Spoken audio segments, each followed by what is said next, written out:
गुरु रामपाल जी परमेश्वर जी की दी छोड़ सतगुरु रामपाल जी परमेश्वर जी की जय हो।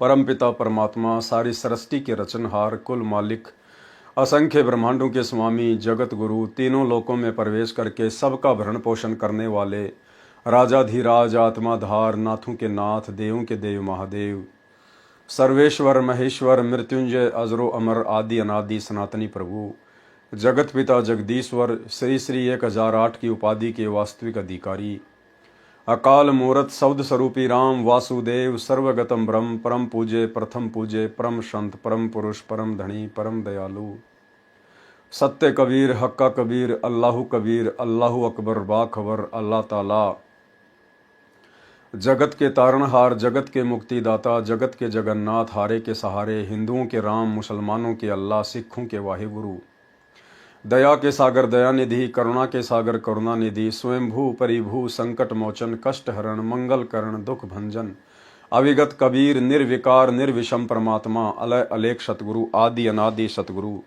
असली मर्यादा पुरुषोत्तम असली राम असली कृष्ण असली घनश्याम असली मुरारी राजाओं के राजा महाराजाओं के महाराजा शहंशाहों के शहंशाह सम्राटों के सम्राट भगवानों के भगवान अल्लाहों के अल्लाह प्रभुओं के प्रभु मसीहाओं के मसीह सच्चे वाहिगुरु बाबाओं के बाबा पीरों के पीर सेठों के सेठ जगत सेठ सावड़सा सेठ सर्वगुण संपन्न अनंत कोटि कलाओं के स्वामी अनंत कोटि ब्रह्मांडों के नायक योगियों में महायोगी ध्यानियों में महाध्यानी सिद्धों में परम सिद्ध ज्ञानियों में तत्व ज्ञानी ब्रह्म ज्ञानी महाज्ञानी परम ज्ञानी सर्वश्रेष्ठ ज्ञानी विज्ञानी युवा कबीर समरथ कबीर असमवात अमित ओजा सच्चे रहनुमा करीम अल्लाह शुभान अल्लाह दुनिया के अंतिम पैगंबर 8 सितंबर 1951 से गांव धनाना जिला सोनीपत हरियाणा भारतवर्ष की पावन भूमि पे प्रकट रियल कल की भगवान श्री नारायण साकार हरि श्री बाबा साहिब गरीब निवाज शब्द स्वरूपी राम संत श्रोमणी सतगुरु रामपाल जी परमेश्वर जी के चरण कमल में साध संगति से जुड़े हुए देश विदेश से हम सभी सत्सेवक भाई बहनों का अनंत कोटि दंडवत प्रणाम। सत्साई भाई और बहनों, दया पूज्य गुरुदेव भगवान की समर्थ कादर परमात्मा की जिनकी वीआईपी रजा से आप और हम सभी भगत भाई बहन साथ संगति से जुड़कर अपने आत्मा के कल्याण हेतु भक्ति मार्ग पर दृढ़ता के साथ आगे बढ़ रहे हैं। पूज्य गुरुदेव जी की कलयुग की पिछली पीढ़ी में ये विशेष मेहर है। भाई और बहनों, कबीर सागर के सरलार्थ के ऊपर वीडियो बनाने की श्रृंखला जारी है। परमात्मा हर वीडियो में हमें थोड़ा बहुत भक्ति मार्ग के विषय में नई नई जानकारियां दिलवाते हैं, हमारे विश्वास को अपने चरण कमल में बढ़ाते हैं। और भाई और बहनों, आगे भी हमें इसी प्रकार की जानकारियां कबीर सागर के सरलार्थ में मिलती रहेंगी। तो आज हम शुरू करेंगे कबीर सागर के सरलार्थ का पार्ट नंबर 17, जिसमें परमेश्वर ने धर्मदास जी को सार शब्द देने के विषय में कहा है। धर्मदास जी को सार शब्द देने का प्रमाण कबीर वचन तब आयसू साहब अस भाखे सुरती निर्ति करी आज्ञा राखे लखूं सैन में देऊं लखाई धर्मदास सुनियो चितलाई लिखो पान पुरुष सैदाना आमिन देहूं पान परवाना। भावार्थ, परमेश्वर कबीर जी ने कहा कि हे धर्मदास, अब आपका दृढ़ निश्चय हो गया है, तूने अपने पुत्र को भी त्याग दिया है, अब मैं तेरे को पारस पान यानी सारनाम की दीक्षा देता हूं, आमिनी देवी को भी सारनाम देता हूं। जबकि आप देखेंगे आगे चलकर धर्मदास जी का फिर वो दृढ़ निश्चय फैल हो गया, फिर से अपने पुत्र नारायण दास की मोह ममता सताने लगी। जिस नारायण दास को परमात्मा ने आंखों दिखा दिया था कि ये काल का मृत्यु अंधा नाम का दूत है, उसके बावजूद भी धर्मदास की मोह ममता अपने पुत्र में उमड़ पड़ी और अपने वंशजों को वो सारनाम देने की सोचने लगा। तो यहां परमात्मा धर्मदास का दृढ़ निश्चय देखकर जो सारनाम देने की बात कह रहे हैं, ये धर्मदास का मन बहलाने के लिए। अन्यथा परमेश्वर अंतर्यामी है, उनको आगे पीछे का सब पता होता है। धर्मदास वचन, धर्मदास जी ने क्या कहा? भावार्थ, वाणियों को पढ़ने से ही पता चलता है कि इनमें कृत्रिम वाणी है। लिखा है कि रति सुरती सो गर्भ सो भयहु चूड़ामणि दास वास्ते लेहू। इस वाणी से यह सिद्ध करना चाहा है कि सुरती से सेक्स करने से चूड़ामणि का जन्म हुआ था। यानी कबीर पंथियों ने कबीर सागर में मिलावट की है कि धर्मदास जी ने 85 साल की उम्र में आमिनी देवी के साथ में सुरती से भोग विलास किया था, सेक्स किया था, जिससे चूड़ामणि की उत्पत्ति हुई। तो परमेश्वर सतगुरु रामपाल जी ने इसको बिल्कुल खारिज कर दिया है कि ऐसा बिल्कुल कुछ भी नहीं था, वो परमात्मा के वचन से उत्पन्न था। धर्मदास तो भोग विलास करने के लिए निमित्त बने थे। इस प्रकार कबीर सागर में अपनी बुद्धि के अनुसार यथार्थ वर्ण कई स्थानों पर नष्ट कर रखा है। इसके लिए जो मैंने रामपाल दास ने लिखा है वही यथार्थ जाने कि परमेश्वर की शक्ति से धर्मदास तथा आमिनी के सहयोग से पुत्र चूड़ामणि का जन्म हुआ था। कई कबीरपंथी जो दामाखेड़ा गद्दी वालों के मुरीद यानी शिष्य हैं, वे कहते हैं कि चूड़ामणि के शरीर की छाया नहीं थी, जिस कारण से कहा जाता है कि उनका जन्म सुरती से हुआ है। यहां याद रखें कि श्री ब्रह्मा महेश विष्णु के शरीर की छाया नहीं होती। उनका जन्म भी दुर्गा देवी अर्थात अष्टांगी तथा ज्योति निरंजन के भोग विलास अर्थात सेक्स करने से हुआ। कबीर सागर के अध्याय ज्ञान बोध के पेज नंबर 21-22 पर वाणी है, धर्मराय कीने भोग विलासा माया को रही तब आशा। धर्मराय यानी काल, इसने माया के साथ यानी दुर्गा के साथ में शारीरिक संबंध बनाए, तब दुर्गा जो है प्रेग्नेंट हुई और 3 पुत्र अष्टंगी जाए, ब्रह्मा विष्णु शिव नाम धराए। इसलिए यह कहना कि चूड़ामणि जी के शरीर की छाया नहीं थी, इसलिए यह लिख दिया कि सुरती से रति यानी सेक्स किया गया था, अज्ञानता का प्रमाण है। कबीर सागर के अनुराग सागर के पेज नंबर 126 का सारांश किया जा रहा है। स्पष्टीकरण दिया है कि वाणी में मिलावट करके भ्रम उत्पन्न किया है। मेरी यानी संत रामपाल दास की सेवा इसलिए परमेश्वर जी ने लगाई है कि सब अज्ञान अंधकार समाप्त करूं। कोई सेवा किसी ने नहीं लगाई, स्वयं ही परमात्मा है, सत्य पुरुष हैं, लेकिन अपने विधि विधान अनुसार हम तुच्छ बुद्धिजीवियों की तुच्छ सोच को देखते हुए परमेश्वर अपने आप को छुपाते हुए ही, अपने से अन्य किसी और को परमात्मा बताते हुए ही अपना ज्ञान आत्माओं को समझाते हैं। कबीर वाणी अध्याय में कबीर सागर के पेज नंबर 134 पर भी परमेश्वर कबीर जी ने स्पष्ट किया है कि 13वें अंश मिटे सकल अंधियारा। सकल अंधियारा तो खुद परमात्मा ही मिटा सकते हैं इस काल के लोक में आके, अन्य किसी के वश की बात नहीं है। अब आध्यात्मिक ज्ञान को पूर्ण रूप से स्पष्ट करके प्रमाणित करके आपके रूबरू कर रहा हूं। यानी भाई और बहनों, 1800 पेज के कबीर सागर में और ये जो दुनिया भर की मिलावट की हुई है, इस मिलावट को आज तक कोई समझ नहीं पाया, कोई दूर नहीं कर पाया, तो क्या किसी आम या सामान्य व्यक्ति या साधु संत बाबा के बस की बात है क्या?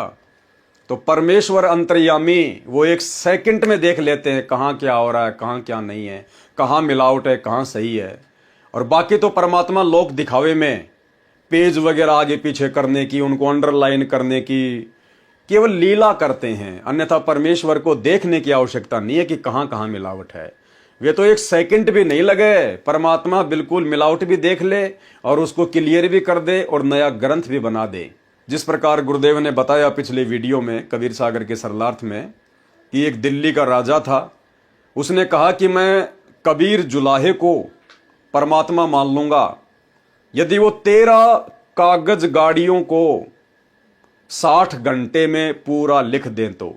यानी 13 बैलगाड़ियों को कोरे कागजों से भरवा दिया और कहा यदि वो काशी वाला जुलाहा जिसको दुनिया परमात्मा कहती है, अगर इन 13 कागज गाड़ियों को अगर वो 60 घंटे में यानी 2.5 दिन में लिख दे तो मैं उसको परमात्मा मान लूंगा।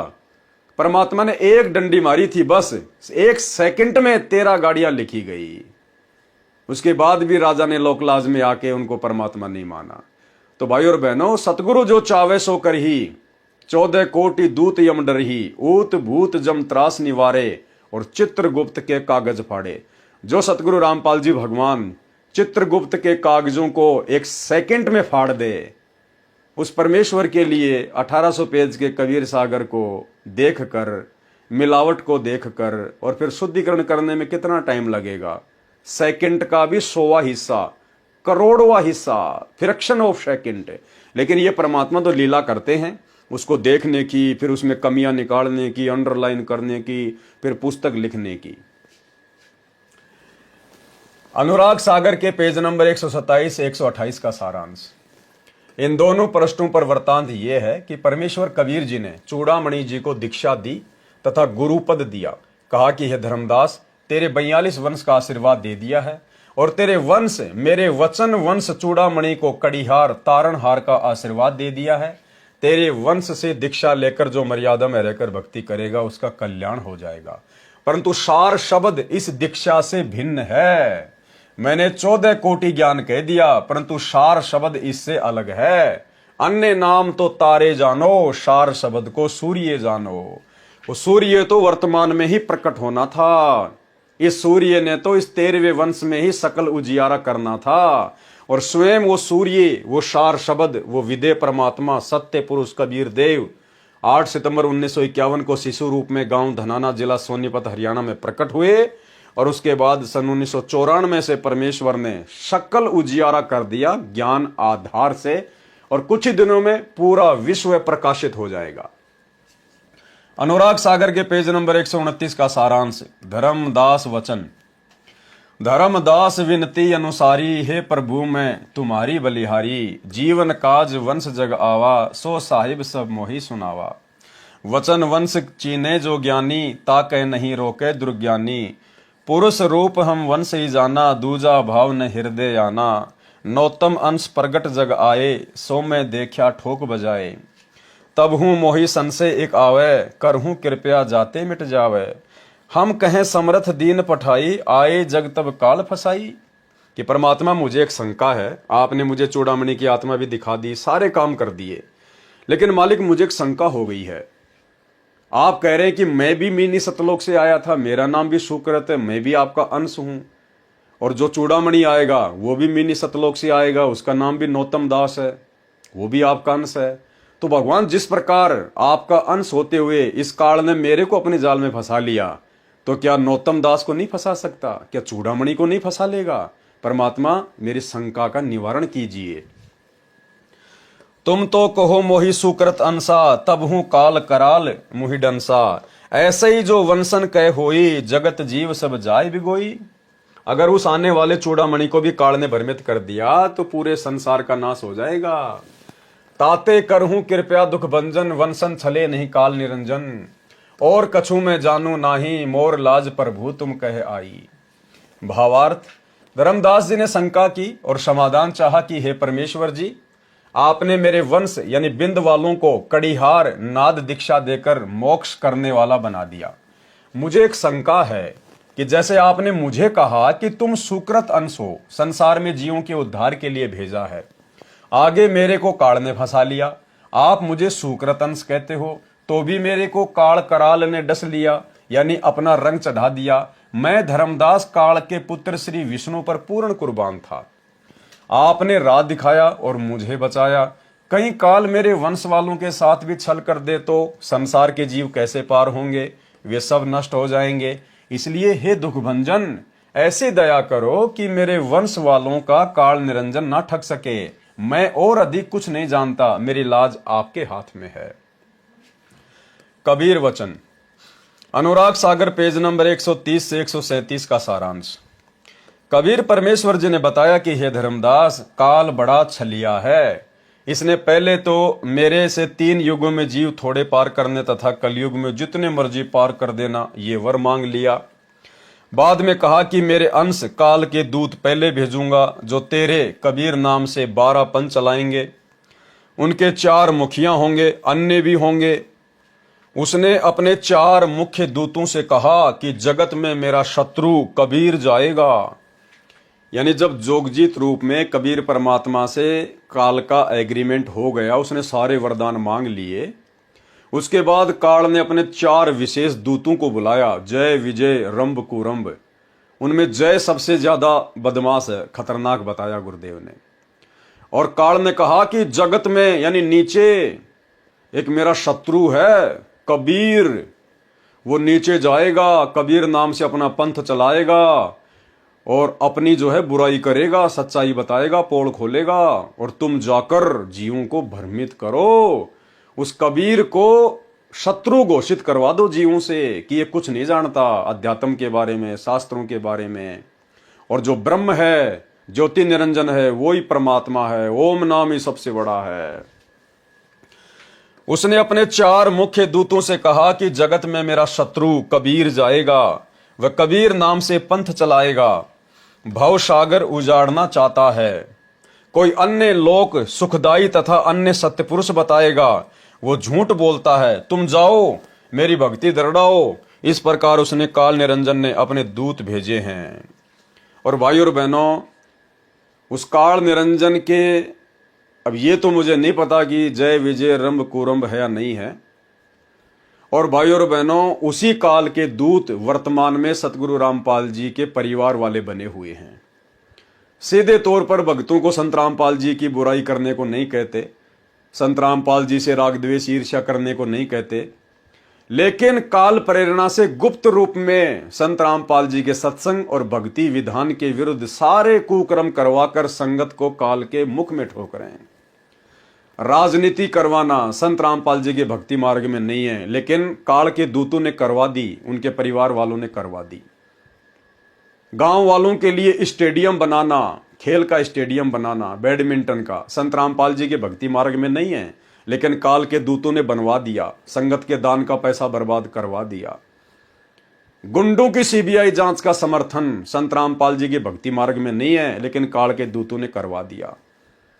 जगत वालों को, नशेड़ियों को, शराबियों को, मांसाहारियों को, राजपूत करणी सेना को, जिनके पास भक्ति का कै ख गए भी नहीं है, भक्ति मार्ग से कोसों दूर है, भक्तों के दान का आनंदपाल सिंह की सीबीआई जांच करवाने के लिए 5 लाख रुपया चंदे के रूप में दे दिया। संत रामपाल जी के भक्तों की मर्यादा तोड़वा दी, इन काल के दूतों ने तोड़वा दी। 1-2% आरक्षण के लिए हरियाणा के जाट आरक्षण में संत रामपाल जी के लाखों भक्तों को बैठा दिया। करोड़ों रुपया जाट आरक्षण संघर्ष समिति को, भगत समाज के ज्योति पाठ और दान का दे दिया। भक्तों के कर्म फुड़वाए, शरीर से भी और दान धर्म से भी। आश्रमों में दुनिया भर का पाखंड शुरू कर दिया, मैरिज गार्डन बना दिया आश्रमों को, लाइटिंग से जगमग हो रहे हैं। हर समागम में लड्डू जलेबी बर्फी, लड्डू जलेबी बर्फी। संतों का भोजन सीधा सादा होता है, दाल चावल सब्जी रोटी। ये सत्संगियों का भोजन है। ये लड्डू जलेबी बर्फी, हर समागम में लड्डू जलेबी बर्फी, ये तो जगत वालों के जो मनोरंजन वाले जो प्रोग्राम होते हैं, ये तो उनका भोजन है। आश्रम में बहुत बड़ा हॉस्पिटल का कार्य शुरू कर दिया। तो भाई और बहनों, काल प्रेरणा से गुप्त रूप में संत रामपाल जी का परिवार काल का एजेंट बनके उनके भक्तों को निरंतर उसकी गोद में बैठा रहा है। और यही कारण है भाई और बहनों, इन फर्जी सतलोक आश्रमों में, इन झूठे समागमों में आते जाते समय बहुत सारे भगत भाई बहन रास्ते में एक्सीडेंट के शिकार हो जाते हैं, उनकी अकाल मृत्यु हो जाती है। क्यों? क्योंकि मनमाना आचरण हो रहा है, मनमाना। बताया है कि कबीर जम्बूदीप भारत में अपना पंथ चलाएगा। काल निरंजन ने अपने दूत भेजे हैं। बताया है कि कबीर जम्बूदीप भारत में अपना पंथ चलाएगा। तुम कबीर नाम से 12 नकली पंथ चलाना। काल ने अपने दूतों को समझाकर पृथ्वी पर जाने के लिए 4 मुख्य दूत हैं, रंभ, कुरंभ, जय, विजय। ये सब जालिम हैं, इनमें जय नामक दूत अधिक दुष्ट है। वह तेरे वंश को भ्रमित करेगा। बांधवगढ़ के पास गांव कुरकुट में चमार जाति में जन्म लेगा। साहबदास नाम कहावेगा। इसका पुत्र गणपति नाम का होगा। ये दोनों तेरी गद्दी वालों यानी वंश छाप वालों को भ्रमित करेंगे।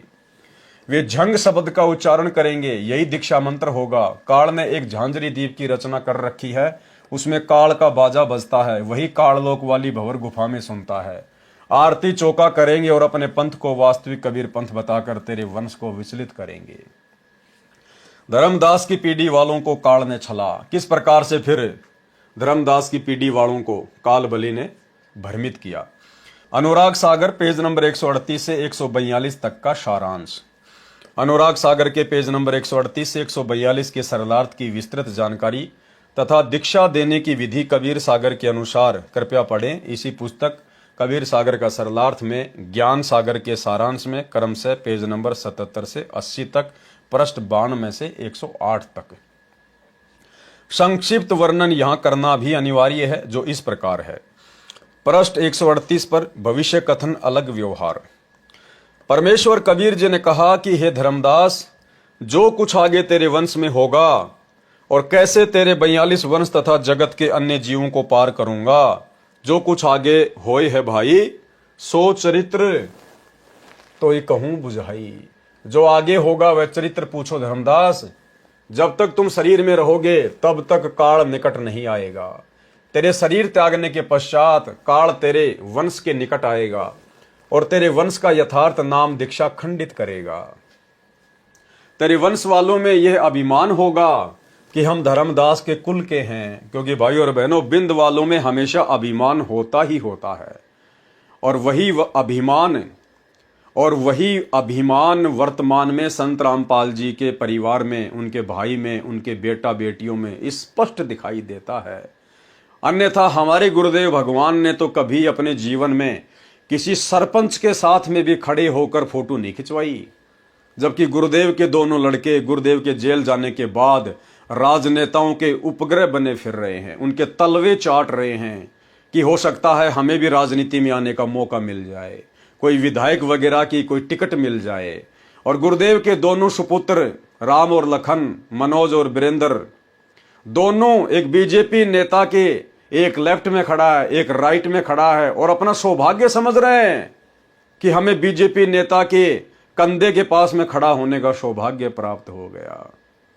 भाई और बहनों, इसी को कहते हैं मान बढ़ाई और अहंकार। मूर्खता की हद पार कर दी इन लोगों ने। और तेरे वंश का यथार्थ नाम दीक्षा खंडित करेगा। तेरे वंश वालों में यह अभिमान होगा कि हम धर्मदास के कुल के हैं, हम सबके तारणहार हैं, आपस में तो झगड़ा करेंगे ही।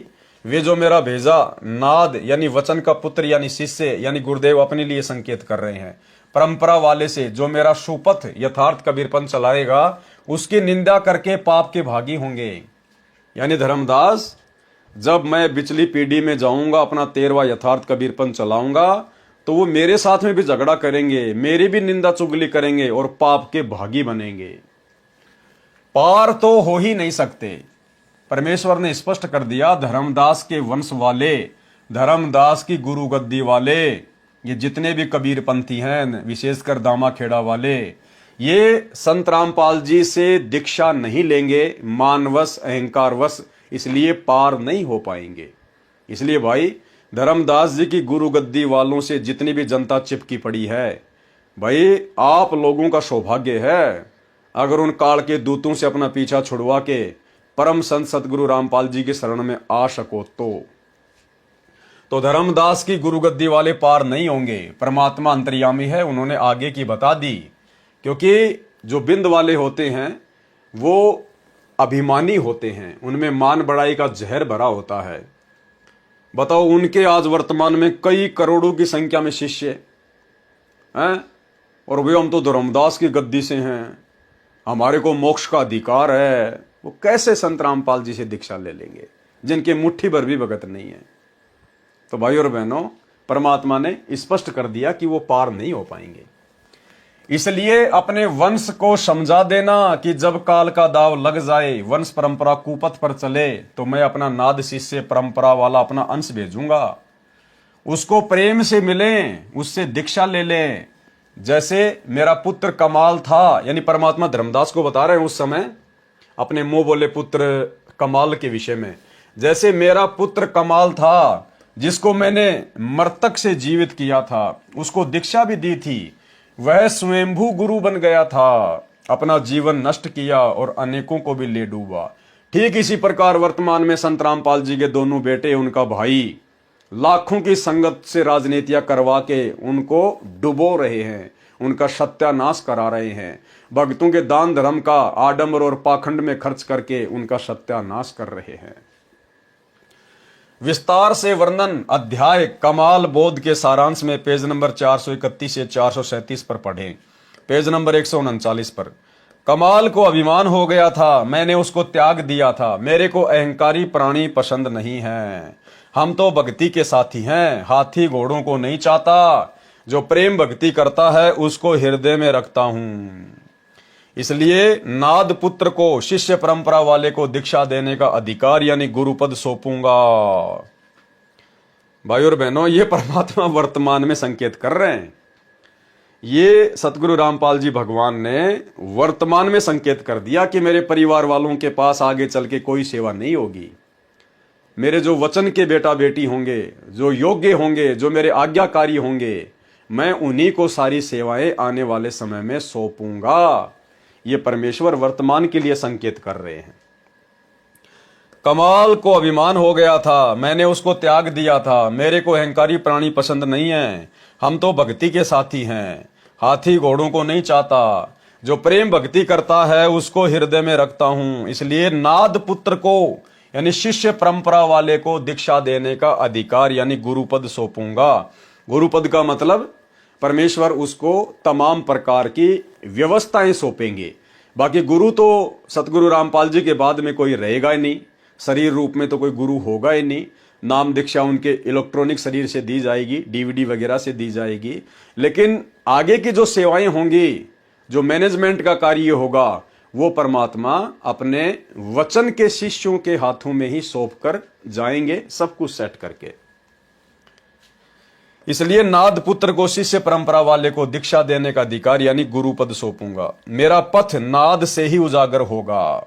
मेरा पंथ नाद से ही उजागर होगा, बिंद वालों से नहीं होगा, यानी प्रसिद्ध होगा। तेरे वंश वाले बहुत अहंकार करेंगे। धर्मदास जी ने चिंता जताई कि आप नाद वाले को गुरुपद दोगे, परंतु मेरे वंश वाले कैसे मोक्ष प्राप्त करेंगे। परमेश्वर कबीर जी ने कहा कि तेरे वंश वाले हों चाहे अन्य जीव, जो मेरे द्वारा भेजे अंश यानी नाद अंश से दीक्षा लेकर मर्यादा में रहेंगे। यानी सतगुरु रामपाल जी परमेश्वर जी स्वयं के लिए कह रहे हैं कि धर्मदास तेरी गुरुगद्दी वाले, तेरे वंश वाले अगर मेरे से उपदेश लेंगे, यानी जो 13वां कबीर पंथ चलाएगा, यदि उससे उपदेश लेंगे और मर्यादा में रहेंगे तो कैसे पार नहीं होंगे। जो हमारे वचन को मानेगा वही वंश वाला मुझे प्यारा लगेगा। जो मेरे वचन को मानेगा वही मुझे प्यारा लगेगा। अब गुरु जी के वचनों के नियमों की इन आश्रमों में तो धज्जियां उड़ाई जा रही है, धज्जियां। एक भी नियम सही प्रकार से सुरक्षित नहीं है। तो भाई ये वचन तो साध संगति में निभाए जा रहे हैं गुरुदेव के आशीर्वाद से, और गुरुदेव तो उसी को प्रेम करते हैं जो उनके वचन में चलेगा। जो हमारे वचन को मानेगा वही वंश वाला मुझे प्यारा लगेगा। बिना वचन यानी नाद वाले को गुरु माने बिना पार नहीं हो सकता, मोक्ष प्राप्त नहीं कर सकता। तेरे 42 पीढ़ी को मैंने एक वचन से पार कर दिया है। वह वचन यह है कि नाद परंपरा वाले से दीक्षा लेकर पार हो जाएंगे। बिंद वाले वंश कहलाते हैं और वचन नाद वाले बिना वे अपने घर यानी सतलोक नहीं जा सकते। अनुराग सागर पेज नंबर 140 का सारांश। कबीर वचन ही चल रहे हैं। परमेश्वर कबीर जी बता रहे हैं कि मेरा नाद का पुत्र चूड़ामणि है, ये मेरा शिष्य है, और आपका वंश यानी बिंद का पुत्र है। यह है मेरी आज्ञा से पंथ चलाएगा, जीवों का कल्याण करेगा। परंतु हे धर्मदास, तेरा वंश यानी कुल के लोग अज्ञानी हैं, वे ठीक से ज्ञान नहीं समझेंगे। मेरे अंश को जो मैं भेजूंगा यानी स्वयं जो कबीर परमात्मा आ चुके हैं, जो मैं भेजूंगा उसको नहीं समझ सकेंगे और अन्य काल के दूतों से भ्रमित होकर कुमार्ग पर चलेंगे। जो कुछ आगे तेरी वंश गद्दी वालों के साथ होगा वह सुन। चूड़ामणि के पश्चात छठी पीढ़ी वाले महंत को काल द्वारा चलाए गए 12 पंथों में से 5वां टकसारी पंथ होगा, वो ठगेगा, अपना ज्ञान सुनाकर प्रभावित करके काल जाल में डालेगा। तेरा छठी पीढ़ी वाला पोता उस टकसारी पंथ वाले से दीक्षा लेगा और उसी वाला आरती चौका किया करेगा। वही हुआ वर्तमान में जो दीक्षा बांधवगढ़ गद्दी वाले महंत दे रहे हैं तथा जो आरती चौका कर रहे हैं, वह वही काल के दूत टकसारी वाली साधना है। हे धर्मदास, इस प्रकार तेरा वंश अज्ञानी होकर काल के धोखे में पड़कर नरक में जाएगा। तेरा वंश मेरी वह दीक्षा जो मैंने चूड़ामणि को दी है उसको छोड़ देगा, टकसारी वाली दीक्षा लेकर अपना जीवन नाश करेगा। ऐसे तेरा वंश यानी कुल दुर्मति को प्राप्त होगा। वे तेरे वंश वाले ठग मेरे नाद अंश को बाधित करेंगे, यानी सतगुरु रामपाल जी परमेश्वर जी की भक्ति में भी बाधा करेंगे, पाप के भागी होंगे। अब धर्मदास जी ने क्या कहा, हे परमात्मा, पहले तो आप कह रहे थे कि तेरे 42 पीढ़ी को पार कर दूंगा, अब आप कह रहे हो कि कालजाल में फंसेंगे। ये दोनों बात कैसे सत्य होंगी? तो कबीर परमेश्वर ने कैसे समझाया? परमेश्वर कबीर जी ने कहा कि हे धर्मदास, तुम सावधान हो और अपने वंश को समझा देना कि जिस समय काल झपट्टा लगाएगा यानी मार्ग से तेरे वंश को भ्रमित करेगा, तो मैं अपना नाद यानी शिष्य परंपरा वाला हंस प्रकट करूंगा। यथार्थ कबीर पंथ यानी भक्ति मार्ग से भटके मानव को सत्य भक्ति पर दृढ़ करूंगा। उसी से दीक्षा लेकर तेरे वंश वाले मोक्ष प्राप्त करेंगे। वचन वंश चूड़ामणि की संतान भी नाद यानी शिष्य शाखा वाले से दीक्षा लेकर मोक्ष प्राप्त करेगा। विशेष विवेचन। अब भाई और बहनों, इस विशेष विवेचन में जो बातें लिखी गई है ये दास की थोड़ी समझ से बाहर की बातें हैं। जहां तक दास को अंदेशा है, ये सतलोक आश्रम मैनेजमेंट हरियाणा वालों की तरफ से मिलावट है। ये गुरुदेव के परिवार वालों की तरफ से मिलावट है।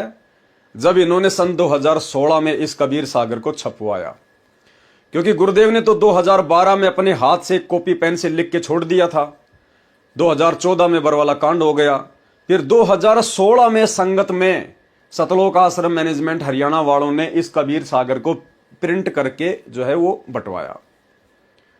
तो कहीं ना कहीं ये 2016 में गुरुदेव के परिवार वालों की तरफ से ये मिलावट है। अन्यथा इसमें क्या लिखा हुआ है आप जी देखना। जिस घटना का यहां पर जिक्र किया गया है, अगर ये गुरुदेव ने जिक्र किया है तो 2012 में तो संगत में ऐसी कोई बात थी नहीं। नाद और बिंद का कोई चक्कर ही नहीं था। संगत में 2 पार्ट थे ही नहीं। तो आप भी समझ जाएंगे कि बरवाला कांड से पहले भला इस प्रकार की बातें गुरुदेव क्यों लिखेंगे, क्योंकि ये सारी बातें तो वर्तमान में संगत में हो रही है। कुछ व्यक्ति इस प्रकरण को सुनकर भ्रम फैलाते हैं कि रामपाल के बिंद वालों से इस पंथ का नाश होगा। हम रामपाल के नाद वाले शिष्य हैं, हमारे से ये पंथ आगे फैलेगा। हमें दान का पैसा दो, रामपाल वालों को ना दो। ऐसी बातें तो बरवाला कांड से पहले कभी संगत में हुई ही नहीं। बरवाला कांड से पहले 2 पार्ट संगत में थे ही नहीं कि भाई हम नाद वाले हैं, गुरुदेव के परिवार वाले बिंद वाले हैं। कोई जानता ही नहीं था इन बातों को। नाद बिंद का कोई चक्कर ही नहीं था। तो जहां तक दास को संदेशा है, गुरुदेव के जेल जाने के बाद जब पीछे से सतलोक आश्रम वालों ने इसको प्रिंट करवा के संगत में बंटवाया, उस समय यह प्रकरण यहां पर लिखा गया है। क्योंकि गुरुदेव के जेल जाने के बाद फिर संगत में 2 पार्ट हो गए और ज्ञान आधार से हम सत्सेवक भाई बहनों को इस प्रकार से समझाने लगे थे। लेकिन यहां पर जो बात लिखी गई है वो बिल्कुल सरासर गलत है। यदि हम सत्सेवकों के लिए लिखी गई है तो, कि हमें दान का पैसा दो, रामपाल वालों को ना दो। हमने कभी भी नहीं कहा कि हमें दान का पैसा दो। हम तो यही कहते हैं कि हम दान का पैसा लेने के अधिकारी नहीं हैं। हम ज्योति पाठ और दान का पैसा लेने के अधिकारी नहीं हैं, और ना ही गुरुदेव के परिवार वाले दान का पैसा लेने के अधिकारी हैं। तो यहां पर जिस प्रकार से बातें लिखी गई है भाई और बहनों, ऐसी घटना बरवाला कांड से पहले तो संगत में घटित हुई नहीं, और ना इस प्रकार से कभी हमने कोई जिक्र सुना। अन्यथा जो पुराने भगत हैं वो तो कम से कम इस बात का जिक्र करते। यदि बरवाला कांड से पहले भी ऐसी कोई बकवास थी तो बरवाला कांड से पहले तो गुरुदेव के परिवार के खिलाफ कोई बोलता ही नहीं था। किसी की जुबान ही नहीं निकलती थी, किसी की हिम्मत ही नहीं थी। तो ये 2016 में जब संगत में बंटवाया गया प्रिंट करवा के, उस समय हम सत्सेवकों के खिलाफ गुरुदेव के परिवार वालों ने इस प्रकार की बातें लिखी हैं जो बिल्कुल गलत है, झूठ है। हमें दान दो, हमने कभी भी संगत से दान का पैसा नहीं मांगा। कुछ व्यक्ति इस प्रकरण को सुनकर भ्रम फैलाते हैं कि रामपाल के बिंद वालों से इस पंथ का नाश होगा। हम रामपाल के नाद वाले शिष्य हैं, हमारे से ये पंथ आगे फैलेगा। हमें दान का पैसा दो, रामपाल वालों को ना दो। क्योंकि गुरुदेव ने कभी अपने सत्संगों में जिक्र किया ही नहीं इस बात का। इतने पुराने पुराने भक्तों से हमारे संपर्क है, वर्तमान में भी है, पहले भी थे, किसी भगत ने इस बात का जिक्र किया ही नहीं। तो ये सरासर मिलावट है यहां पर। जिस प्रकार धर्मदास के परिवार वालों ने कबीर सागर में मिलावट कर दी, यहां गुरुदेव के परिवार वालों ने कबीर सागर के सरलार्थ में मिलावट कर दी। ऐसे व्यक्ति काल के दूत हैं। वे अपने स्वार्थवश ऐसा भ्रम फैलाते हैं। मैं स्पष्ट करना चाहूंगा कि धर्मदास के बिंद वाले गुरु पद प्राप्त करके भक्ति विधि में परिवर्तन करके सत्य साधना त्याग कर काल साधना करते कराते हैं। भक्ति विधि तथा ज्ञान गलत होने से यथार्थ पंथ का नुकसान अर्थात हाश होता है। मेरे पश्चात कलयुग में कोई गुरु पद पर रहेगा ही नहीं। ये 13वां अंतिम पंथ है। ये दास रामपाल दास अंतिम सतगुरु है। मेरे प्रकाश पुंज यानी इलेक्ट्रॉनिक शरीर से यानी डीवीडी वाले स्वरूप से नाद दीक्षा दी जा रही है। अब ये बात परमात्मा क्यों लिखेंगे कि दीक्षा दी जा रही है, जबकि आपने पहले पेज नंबर 79 पर जब पढ़ा इसी कबीर सागर के सरलार्थ में, तो गुरुदेव ने एक ही पेज पर 3 बार कहा है कि डीवीडी से दीक्षा आगे दी जाएगी, आगे दी जाएगी। और यहां लिख रखा है कि डीवीडी से नाम दीक्षा दी जा रही है। तो ये दोगली बातें हमारे गुरुदेव भगवान नहीं करेंगे। ये इस प्रकार की दोगली बातें इस कबीर सागर के सरलार्थ को सन 2016 में छपवाते समय हम सत्सेवकों के खिलाफ होकर उनके परिवार ने मिलावट करके लिखी है। यही आगे चलेगी। यह प्रक्रिया सन 2009 से चल रही है, जबकि पहले तो गुरुदेव ने कभी जिक्र नहीं किया कि 2009 से प्रक्रिया चल रही है। लाखों अनुयायी बन चुके हैं, प्रत्येक को लाभ हो रहा है और होता रहेगा। अब तो भक्ति विधि यानी भक्ति के मंत्र बदल सकते हैं न ज्ञान, फिर पंथ नष्ट होने का प्रश्न ही नहीं रहता। नाद और बिंद का झंझट ही समाप्त हो गया। डीवीडी से गुरु जी के नाम को दिलाने की सेवा नाद वालों को मिले चाहे बिंद वालों को, पंथ नष्ट नहीं हो सकता, आगे ही बढ़ेगा। अनुराग सागर पेज नंबर 141 का सारांश। सार शब्द की चास यानी अधिकार नाद के पास होगा। देखो परमात्मा बार बार जिक्र कर रहे हैं भाई और बहनों, चाहे कोई कितनी मिलावट कर दो, फिर भी गुरुदेव ने स्पष्ट कर दिया कि सार शब्द की चास यानी अधिकार नाद के पास होगा। यदि तेरा बिंद पुत्र परंपरा उससे दीक्षा नहीं लेंगे तो वे नष्ट हो जाएंगे। परमेश्वर कबीर जी ने नाद की परिभाषा स्पष्ट की है, कहा है कि हे धर्मदास, तू मेरा नाद पुत्र यानी वचन पुत्र यानी शिष्य है, इसलिए तेरे को मुक्ति मंत्र यानी सार शब्द दे दिया है। परमेश्वर कबीर जी ने धर्मदास जी को दीक्षा देने का अधिकार नहीं दिया था और सख्त निर्देश दिया था कि जो सार शब्द मैंने तेरे को दिया है ये किसी को नहीं बताना है। यदि ये तूने बता दिया तो जिस समय पिछली पीढ़ी कलयुग में चलेगी, यानी जिस समय कलयुग 5505 वर्ष बीत जाएगा सन 1997 में, तब मैं अपना नाद वंश भेजूंगा, मेरा यथार्थ कबीर पंथ चलेगा। उस समय से पहले यदि ये सार शब्द काल के दूतों के हाथ लग गया तो सत्य असत्य भक्ति विधि का ज्ञान कैसे होगा, जिस कारण से भगत पार नहीं हो पाएंगे। कबीर सागर में कबीर बाणी अध्याय के पेज नंबर 137 पर तथा अध्याय जीव धर्म बोध पेज नंबर 1937 पर प्रमाण है, जिसमें कहा है कि धर्मदास मेरी लाख दुहाई, सार शब्द कहीं बाहर ना जाई, सार शब्द बाहर जो पर ही बिचली पीढ़ी हंस नहीं तरही। सार शब्द तब तक छिपाई जब तक द्वादश यानी 12 पंथ न मिट जाई। शबसम वेद बोध पृष्ठ 121 तथा 171 पर कहा है कि चौथा युग जब कलयुग आई, तब हम अपना अंश पठाई, काल फंद छूटे नरलोई, सकल सृष्टि परवानिक होई। घर घर देखो बोध विचारा यानी ज्ञान चर्चा होगी, सत्य नाम सब ठोर उचारा। 5505 तब ये वचन मेरा होएगा साचा, कलयुग बीत जाए तब एता सब जीव परम पुरुष पद चेता। प्रिय पाठकों, कलयुग सन 1997 में 5505 वर्ष पूरा कर गया है। यहां तक सार शब्द छुपा कर रखना था। बीच बीच में धर्मदास जी वंश मोह में आकर सार शब्द अपने पुत्र चूड़ामणि जी को बताना चाहते थे। अब बताओ भाई और बहनों, अंतर्यामी परमात्मा धर्मदास जी की आगे की स्थिति से भली भांति परिचित थे, फिर भला कैसे उसको ओरिजिनल सार नाम दे देते, सार शब्द दे देते।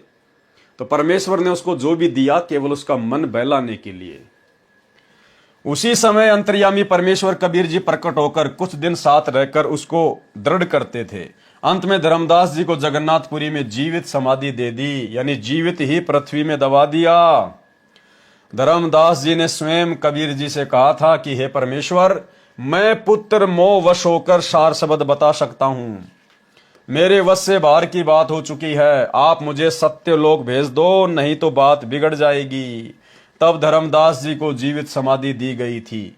यह प्रमाण दामाखेड़ा वाले महंत द्वारा छपवाई गई पुस्तक आशीर्वाद शताब्दी ग्रंथ में पेज नंबर 95 पर है। अनुराग सागर के पृष्ठ 141 का शेष सारांश।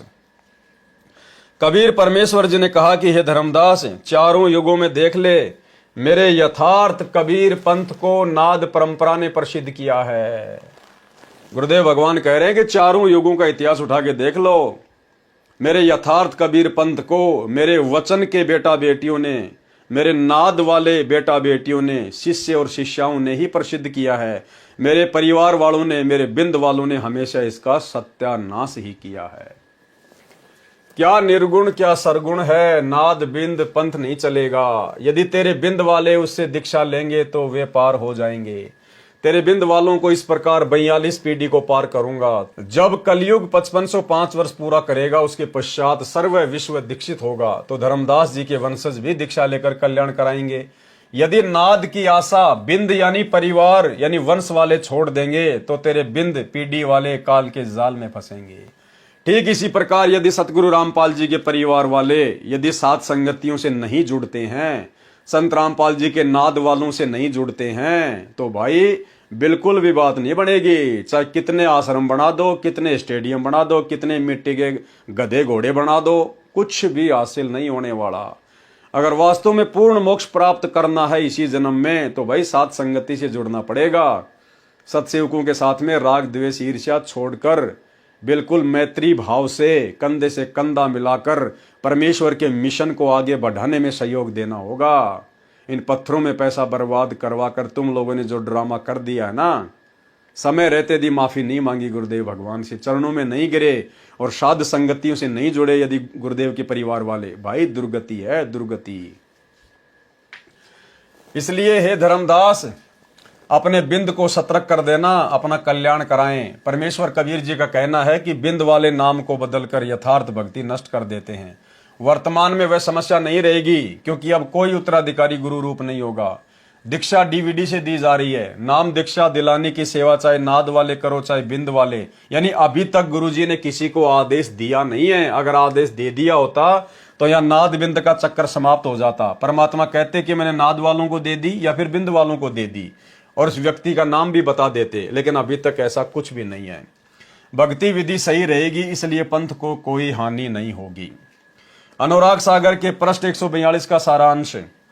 परमेश्वर कबीर जी ने अपने भगत धर्मदास जी को समझा रहे हैं कि जो कोई नाद वंश को जान लेगा, यानी जो कोई साध संगतियों को जान लेगा, उसको यम के दूत रोक नहीं पाएंगे। जिन्होंने सत्य शब्द सतनाम को पहचान लिया, वे ही मोक्ष प्राप्त कर सकेंगे।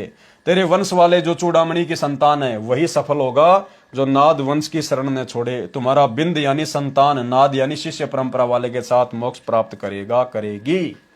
ये सभी के लिए लागू है भाई और बहनों। धर्मदास वचन। धर्मदास जी ने प्रश्न किया कि आपने मेरे पुत्र चूड़ामणि को वचन वंश कहा है, क्योंकि ये आप जी के वचन यानी आशीर्वाद से उत्पन्न हुआ है। इसकी संतान को बिंद कहा, जो मेरे 42 पीढ़ी चलेंगी।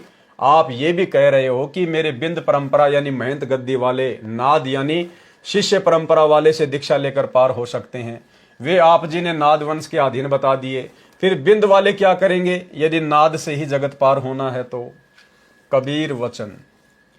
धर्मदास जी के वचन सुनकर परमेश्वर हंसे और कहा कि हे धर्मदास, तेरे को 42 वंश का आशीर्वाद दे दिया है, क्योंकि तुम नारायण दास को काल का दूध जानकर वंश नष्ट होने की चिंता कर रहे थे।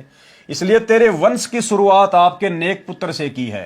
पाठकों से निवेदन है कि इस पृष्ठ पर बिंद परंपरा वालों ने बनावटी वाणी अधिक डाली है अपनी महिमा बनाने के लिए, परंतु अनुराग सागर के पेज 140-141 पर स्पष्ट कर दिया है कि चूड़ामणि जी की वंश गद्दी की छठी पीढ़ी वाले के पश्चात मेरे द्वारा बताई यथार्थ भक्ति विधि तथा भक्ति मंत्र नहीं रहेंगे। वह 5वीं पीढ़ी वाला टकसारी पंथ वाला आरती चौका तथा वही नकली 5 नाम की दीक्षा देने लगेगा।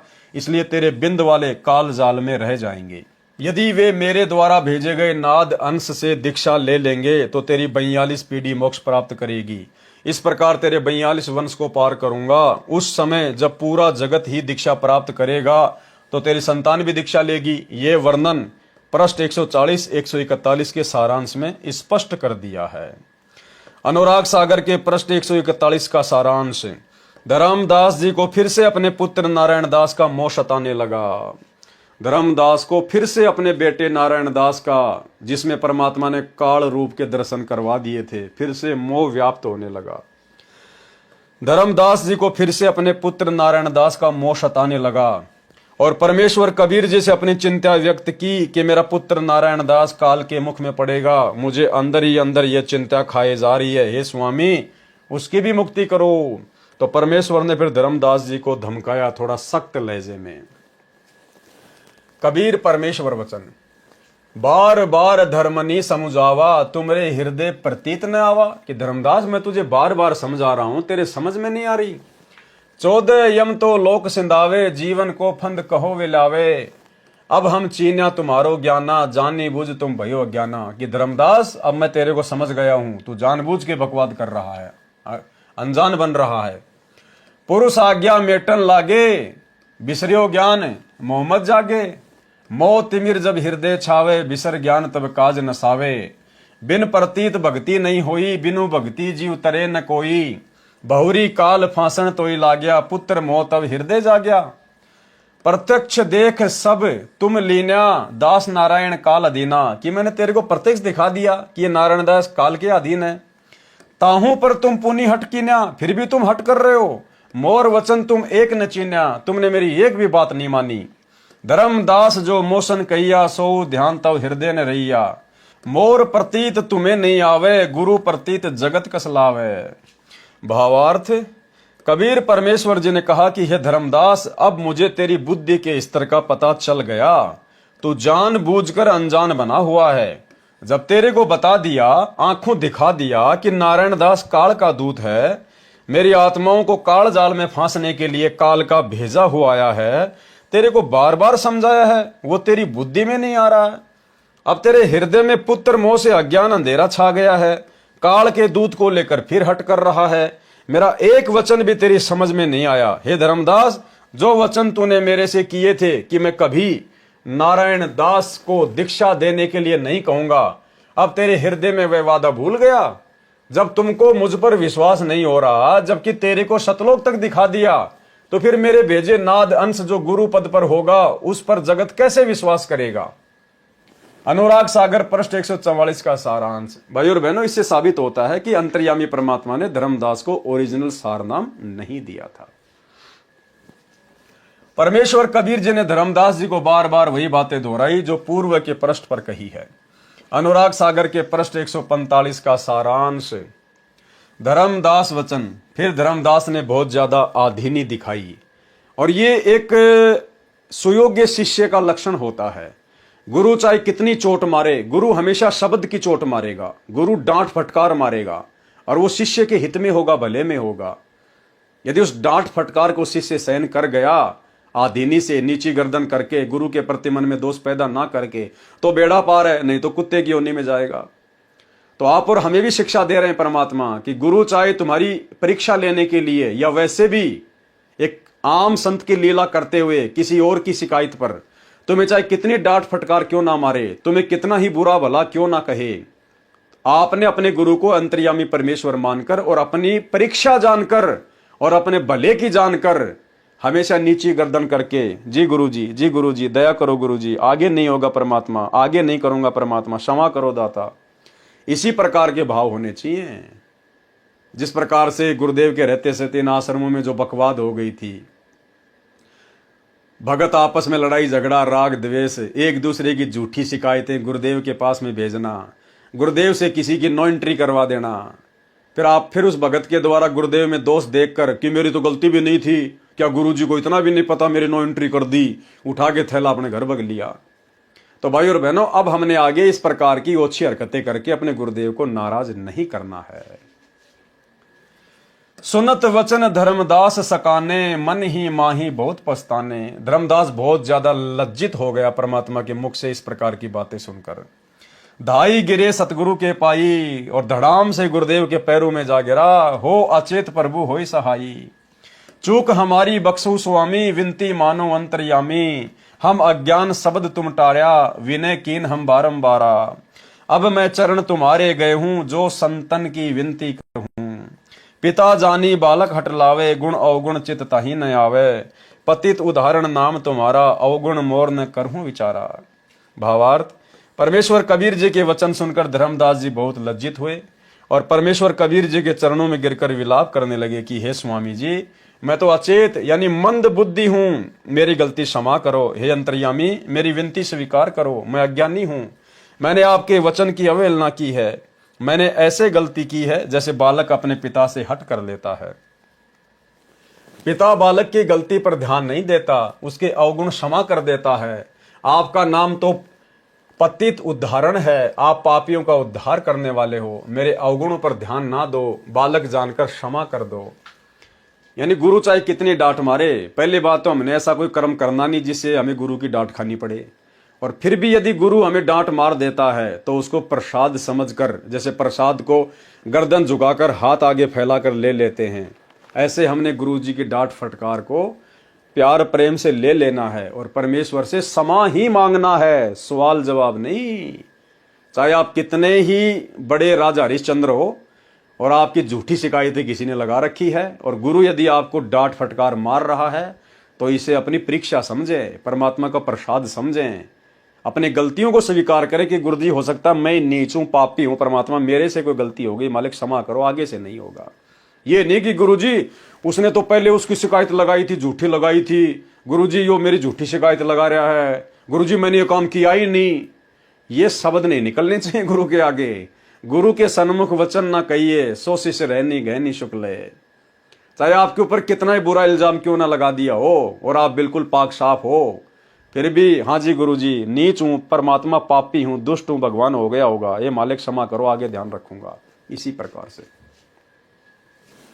कबीर परमेश्वर वचन, परमेश्वर कबीर जी ने कहा कि हे धर्मदास, आप सत्य पुरुष के अंश हो, आप नारायण दास का मोह त्याग दो, तुम में और मेरे में कोई भेद नहीं है, क्योंकि आप मेरे नाद पुत्र, शिष्य रूपी पुत्र हो।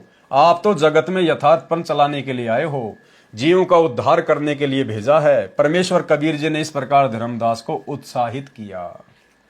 धर्मदास वचन, हे प्रभु तुम सुख सागर दाता, मुझ किंकर को करो सनाथा, जब लग हम तुमको नहीं चीन्या, तब लग मति काल हर लेन्या, जब ते तुम आपन कर जाना, तब ते मोई भयो दृढ़ ज्ञाना, अब नहीं दुनिया मोही सुहाई, निश्चय गही चरण तुम धाई, तुम तजी मोई आन की आशा, तो मुई होय नरक मुवासा। भावार्थ, धर्मदास जी ने कहा कि हे परमेश्वर, आप तो सुख सागर दाता हैं, मुझ किंकर मुझ दास को शरण में लेकर सनाथ कर दिया। जब तक मैंने आप जी को नहीं जाना था तब तक तो मेरी बुद्धि काल ने छीन रखी थी, जब से आपने मेरे को शरण दी है यानी अपना मान लिया है, उसी दिन से मुझे आपके चरणों में दृढ़ निश्चय है। अब मुझे ये संसार अच्छा नहीं लग रहा है। यदि मैं आपको त्याग कर किसी अन्य में श्रद्धा करूं तो मेरा नरक में निवास हो। कबीर वचन। भावार्थ, कबीर परमेश्वर जी ने धर्मदास जी से कहा कि तेरा धन्य भाग है कि तूने मेरे को पहचान लिया। परमात्मा फिर कह रहे हैं कि धर्मदास तेरा सौभाग्य जो तूने मेरे को पहचान लिया। तू कभी तो स्टार्ट हो जाता है, कभी बंद हो जाता है, कभी स्टार्ट हो जाता है, कभी बंद हो जाता है। तो परमात्मा कह रहे कि तेरा धन्य भाग जो तूने मेरे को पहचान लिया। लेकिन पहचानना कहां था भाई और बहनों, और मेरी बात मानकर पुत्र मोह त्याग दिया। अगर पुत्र मोह त्याग दिया होता तो परमात्मा जगन्नाथ में ले जाकर जीवित समाधि नहीं देते। लेकिन परमात्मा उत्साह बढ़ाते हैं भगत का। अनुराग सागर के पेज 146 का सारांश।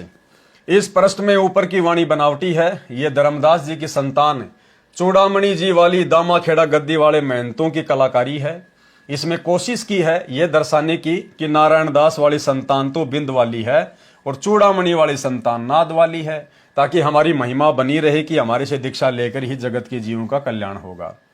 याद रखें कि नारायण दास ने तो कबीर जी की दीक्षा ली नहीं थी, वह तो विष्णु उर्फ श्री कृष्ण पुजारी था। उसके पंथ का कबीर पंथ से कोई लेना देना नहीं है। प्रिय पाठ को कबीर जी कहते हैं कि चोर चुरावे तुमड़ी, गाड़े पानी माही, वो गाड़े वह ऊपर आवे, सच्चाई छानी नाही। अनुराग सागर के पेज 140 पर परमेश्वर कबीर जी ने स्पष्ट कर रखा है कि मेरा शिष्य यानी नाद तथा तेरे बिंद से उत्पन्न हुआ चूड़ामणि जो पंथ चलाएगा और जीवों की मुक्ति कराएगा, इस चूड़ामणि को मैंने दीक्षा दी है तथा गुरुपद दिया है। ये मेरा नाद पुत्र है। आगे इसकी बिंदी यानी संसार धारा चलेगी। ये इस गुरु गद्दी पर विराजमान होंगे। वे अज्ञानी होंगे। छठी पीढ़ी वाले महंत को काल के 12 पंथों में 5वां पंथ टकसारी पंथ होगा, वो भ्रमित करेगा। जिस कारण से मेरे द्वारा बताए यथार्थ भक्ति विधि तथा यथार्थ मंत्र त्याग कर टकसारी पंथ वाले मंत्र तथा आरती चौका दीक्षा रूप में देने लगेगा। तुम्हारा वंश यानी चूड़ामणि वाली संतान दुर्मति को प्राप्त होगी। वे बटपारे ठग बहुत जीवों को 84 लाख के चक्कर में डालेंगे। और ये दामाखेड़ा वाले जो हैं ये उसी चूड़ामणि वाली वंश परंपरा से आ रहे हैं। नरक में ले जाएंगे। जो मेरा नाद परंपरा का अंश आएगा उसके साथ झगड़ा करेंगे, यानी सतगुरु रामपाल जी के साथ में झगड़ा करेंगे। प्रत्यक्ष प्रमाण। प्रिय पाठकों, सन 2012 में मेरे कुछ अनुयायियों द्वारा मेरे विचारों की लिखी एक पुस्तक यथार्थ कबीर पंथ परिचय का प्रचार करते करते दामाखेड़ा छत्तीसगढ़ में चले गए। उस दिन दामाखेड़ा महंत गद्दी वालों का सत्संग चल रहा था। उस दिन समापन था। मेरे शिष्य सत्संग से जा रहे भक्तों को वह पुस्तक बांटने लगे। उस आश्रम के किसी सेवक ने वह पुस्तक पहले ले रखी थी। वह पहले ही इस ताक में था कि रामपाल के शिष्य कहीं मिले तो उनकी पिटाई करें।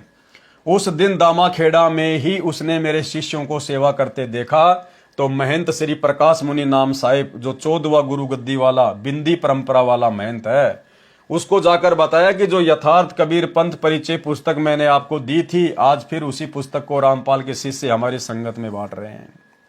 यह सुनकर महंत प्रकाश मुनि आग बबूला हो गया और आदेश दिया कि उनको पकड़ कर लाओ।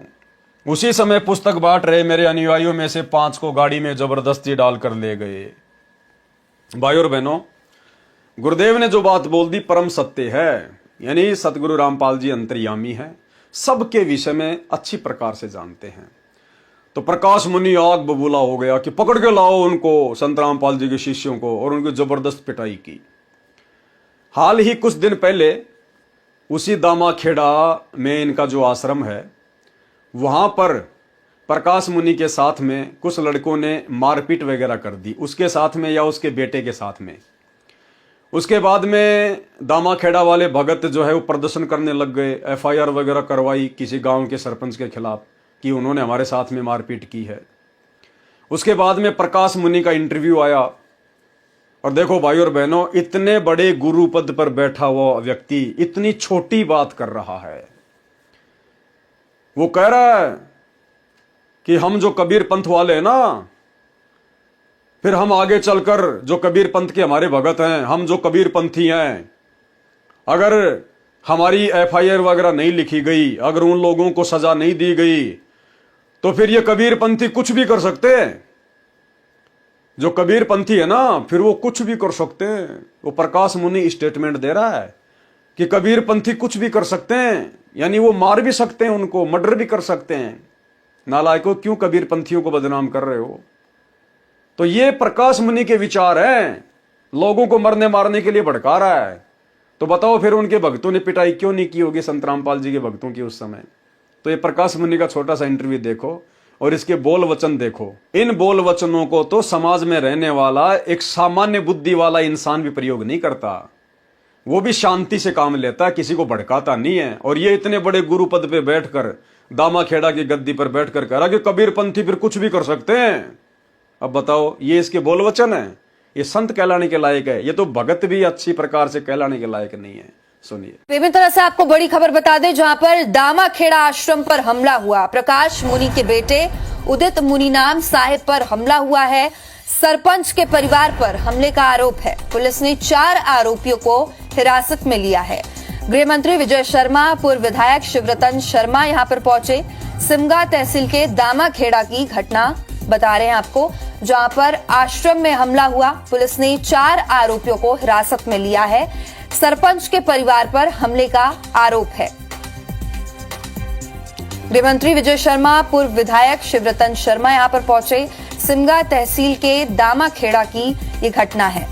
प्रकाश मुनि के बेटे पर यह हमला हुआ। पंथ प्रकाश मुनि नाम साहिब का बयान भी इसमें सामने आया है। थप्पड़ मार ले तो भी हम बर्दाश्त करेंगे, लेकिन हमारे कबीर पंथ के भविष्य पर कोई उंगली उठाएगा, कबीर पंथ बिल्कुल भी बर्दाश्त नहीं करेगा।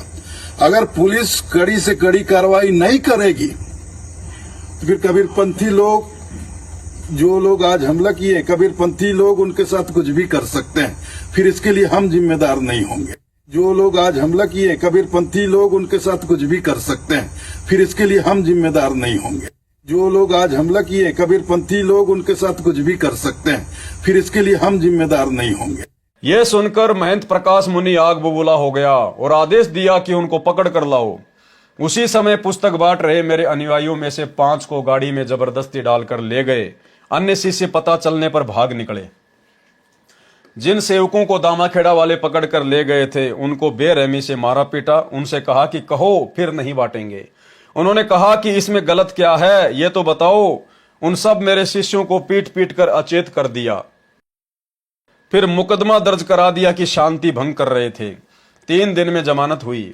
ऐसे हैं ये धर्मदास जी की बिंद परंपरा, चूड़ामणि वाली दामाखेड़ा गद्दी के महंत, जिनके विषय में परमेश्वर कबीर जी ने कहा है, कबीर नाद अंश मम सत्य ज्ञान दृढ़ावे, ताके संग सब राड बढ़ावे। अस संत महंतन की करनी, धर्मदास में तो से वर्णी। यही प्रमाण अनुराग सागर के पेज 140 पर है। आप हंस अधिक होय ताही, नाद पुत्र से झगर कराही। आपा हंस ये गलत है, यहां पर आप अहम है, जिसका अर्थ है अपने आप में अहंकार। होवे दुर्मत वंश तुम्हारा, नाद वंश रोके बटपारा। प्रिय पाठकों, ये सर्वलक्षण मुझदास, रामपाल दास तथा दामाखेड़ा की गद्दी वाले धर्मदास जी के बिंद वालों पर खरे उतरते हैं। अनुराग सागर के इसी पेज 146 पर आगे गुरु महिमा है। अनुराग सागर के पृष्ठ 147 का सारांश। इसमें भी गुरुदेव की महिमा का ज्ञान है जो सामान्य ज्ञान है। अनुराग सागर के पेज 148 का सारांश। इसमें भी गुरु की महिमा है जो सामान्य ज्ञान है। अनुराग सागर के पेज 149 पर भी गुरु महिमा है, ये सामान्य ज्ञान है कि परम संत की प्राप्ति के पश्चात उसके साथ कपट चतुराई न रखें, सच्चे मन से उनके वचनों का पालन करके कल्याण कराएं, काग वृत्ति को त्याग कर हंस दशा को अपनाएं। अनुराग सागर पेज 150 पर भी सामान्य ज्ञान है। अनुराग सागर के पृष्ठ 151 का सारांश। शरीर के कमलों की जानकारी।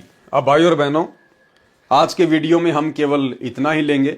ये शरीर के कमलों की जो जानकारी गुरुदेव भगवान ने उपलब्ध करवाई है, शरीर में कौन कौन से कमल हैं, कैसे कैसे कमल हैं, कहाँ कहाँ से जाना पड़ेगा, कैसा कैसा रास्ता है, काल कैसे ठगेगा, ये सारी जानकारी हम परमात्मा के आशीर्वाद से कल रात्रि 8 बजे गुरुदेव के कर कमल से लिखी हुई इन सब बातों को पढ़ेंगे, सुनेंगे, समझेंगे।